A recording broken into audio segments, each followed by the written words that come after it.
For those that don't know, Twitter is under a federal lawsuit for the past couple of years. They're currently being sued because of the refusal to remove child pornography from their app.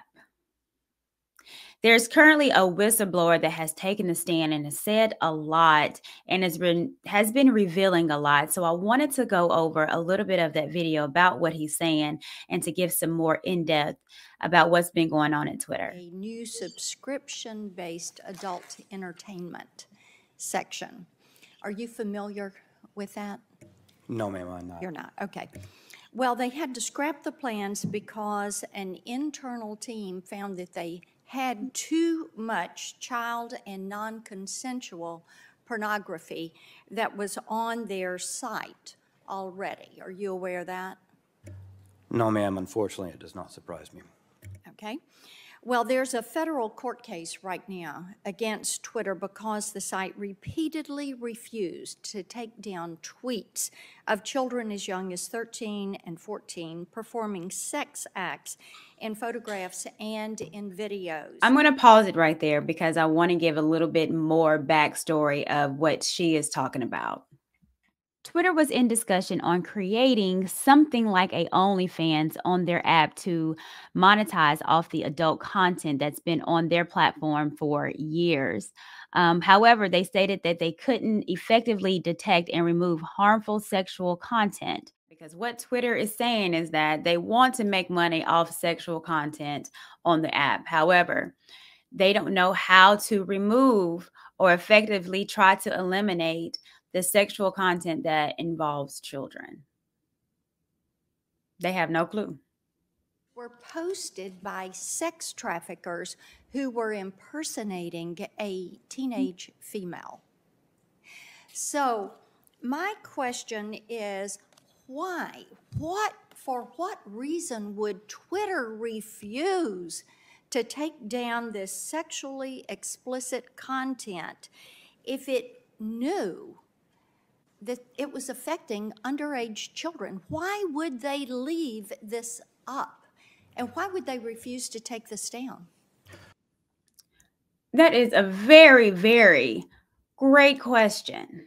So let's give a little bit of background on what she's talking about and why exactly they are being sued. The federal suit that was filed by the victim and his mother in Northern District, California, alleges Twitter made money off clips that showed a 13-year-old engaged in sex acts and are a form of child sexual abuse material or child porn. And this is what the suit states.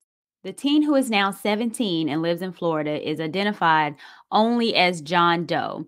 He was between the ages of 13 and 14 years old when sex traffickers posing as a 16-year-old female classmate started chatting with him on Snapchat. And this is what the suit alleges. Doe and the traffickers allegedly exchanged nude photos before the conversation turned to blackmail. If the teen did not share more sexually explicit photos and videos, the explicit material he already sent would be shared with his parents, coach, pastor, and others. And this is again what the lawsuit states. Acting under duress, initially complied and sent videos of himself performing sex acts and was also told to include another child in his videos, which he did, the suit claims. In 2019, the video surfaced on Twitter under two accounts that were known to share child sexual abuse material. Over the next month, the videos would be reported to Twitter at least 3 times. However, Twitter failed to do anything about it until a federal law enforcement officer got involved. John Doe became aware of the tweets back in January 2020 because they were widely viewed by his classmates, which subjected him to teasing, harassment, bullying, and him thinking of self-deletion. John Doe's parents contacted the school, made police reports, and filed a complaint with Twitter, saying that there were 2 tweets depicting child pornography of their child, and they needed it to be removed because it was illegal, harmful, and were in violation of the site's policies. Twitter did not respond back until the end of January, and they stated that they would not take the material down, which had already racked up over 167,000 views and over 2,200 retweets. According to the lawsuit, the family stated that Twitter finally sent them a message stating, "Thanks for reaching out. We've reviewed the content and didn't find a violation of our policy, so no action will be taken at this time." Only after this takedown demand from a federal agent did Twitter suspend the user account that was distributing the material. So that was the breakdown of the lawsuit that Twitter is currently under. Let's continue. And on the area of adult content, because that was brought up, and the concern was certain advertisers didn't want adult content to appear next to ads they were putting, and that was a concern inside the company. The lack of They had a monetary concern, but not a moral concern? there was a, I can't speak to the morals of the people internally, but there was a concern whether or not they could even correctly identify and get ahead of this, because they lacked the basic tools and the resources in those teams, and it would have to be in a reaction after things were posted and maybe brought to their attention. So what do they do to police this sexually explicit material, especially when it pertains to children? Unfortunately, that was not under my area, so I don't have information to talk specifically to that. Okay. So there's not a standard operating procedure to block this, to pull it down? I believe they do have, or I was told that they have some voluntary self-tagging and self-reporting of whether you're an adult content account, but I am not aware of the other processes or procedures in the company. About the issue of click-through ads, because I know that many times our adversaries will, through a company in China and specifically, the CCP will be part owner of a company. So they use click-through ads to gain access to platform user data. So let me tell you a little bit about what click-through ads are. If you're on a platform such as YouTube or Twitter and the content creator plays a video, of course, you know that you're going to get a pop-up, a commercial. And those commercials is actually how content creators get paid. If you click through it, watch it for a couple of seconds, that's how we get monetized on these platforms when you play our videos. Let's continue. Including China, including other adversaries, and including places where Twitter is blocked.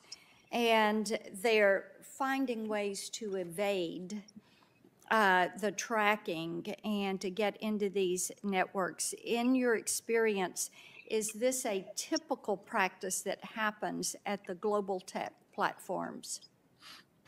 Click-through ads do expose a risk that non-click-through ads do not. If you can get a user to click through, you get the information that I was describing before, the IP address, the browser.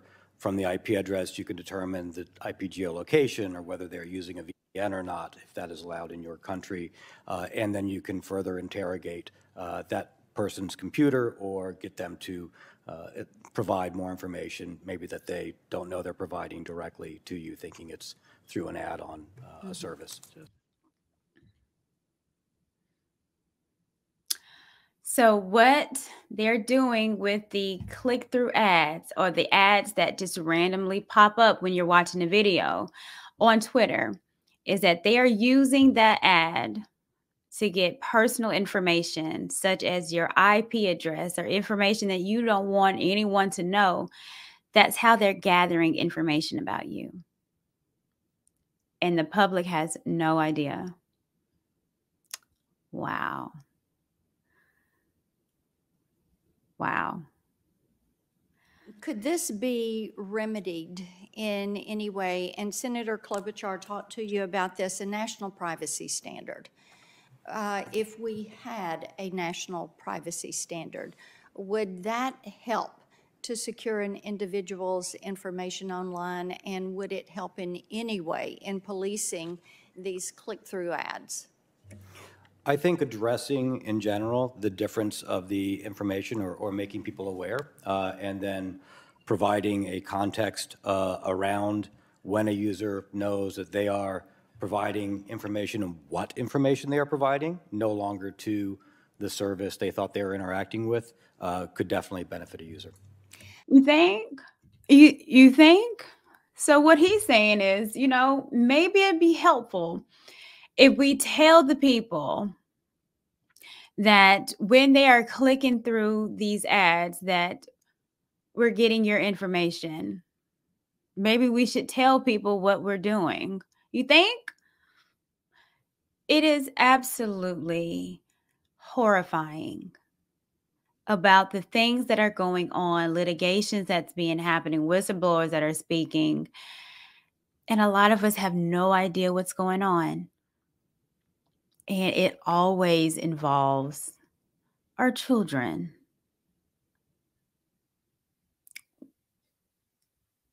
I'm going to be definitely keeping up on what's going on with this lawsuit, and I am for sure going to keep you updated as well.